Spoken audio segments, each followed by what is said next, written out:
নিশুরে দেহি পুলিশে ধরছে রে ভাই, নিশুরে পুলিশে ধরছে। অবশ্য দাগির তো মানে পুলিশ ধরবে, এটাই স্বাভাবিক, যেহেতু সে দাগি আসামি। এটাই হওয়ার ছিল, আর এটাই হয়েছে। রিসেন্টলি এই এইটা নিউজ ফিডে চলতেছে যে নিশুকে দাগি আসামি হিসেবে ধরা হয়েছে এবং তাকে ভ্যানে করে নিয়ে যাইতেছে। অবশ্য জাস্ট ভ্যানে করে নিতেছে ব্যাপারটা এমন না, তাকে দেখা যায় যে কোর্টেও দেখা গেছে। যাই হোক, সো আমরা একটু টাইমে দেখি।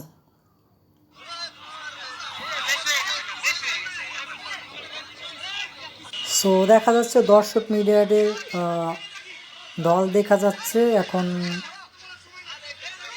আচ্ছা, সো এটার মেন রিজনটা অনেকেই জানেন না, আবার অনেকে হতভম্ব হয়ে যাইতেছেন, ব্যাপারটা ঠিক মাইনে নিতে পারতেছেন, স্পেশালি নিশু ভক্তরা। সো এটার মেইন কারণ হচ্ছে রিসেন্টলি আপনারা সকলেই জানেন দাগি নামের একটি মুভি রিলিজ পাচ্ছে সিনেমা হলে ঈদ উল ফিতরে। দ্যাট মিনস সেটার কারণেই আর কি, সেটার শুটিং সেট থেকেই এই রেকর্ডটা নেওয়া হয়েছিল আই থিঙ্ক, কজ এটা তো অলরেডি শুটিং শেষ। তো সেখান থেকেই মনে করেন যে এই শ্যুটটা আর কি লিক হয়েছে বলা যায়, অথবা বলা যায় যে তারা ইচ্ছাকৃতভাবে লিক করছে, যেন এটা প্রমোশনাল হিসেবে বলা যেতে পারে। যাই হোক, সো এছাড়া আরও কিছু দেখতে পাবেন যে তার শাস্তি চাচ্ছে, মানে বিচার চাচ্ছে, এরকম অনেক ধরনেরই আপনারা কিছু আই থিঙ্ক দেখতে পাচ্ছেন।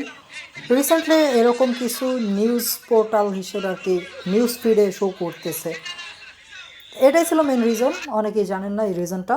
সো মেন রিজনটা হচ্ছে দাগি মুভি মুক্তি পাচ্ছে ঈদ উল ফিতরে, অ্যান্ড সেটার প্রমোশন হিসেবে বলেন বা সেটার শুটিং সেট লিক হয়েছে এমনটাও বলতে পারেন, অথবা যদি ইচ্ছাকৃতভাবে এটা লিক করছে প্রমোশন হিসেবে, এটাই আর কি।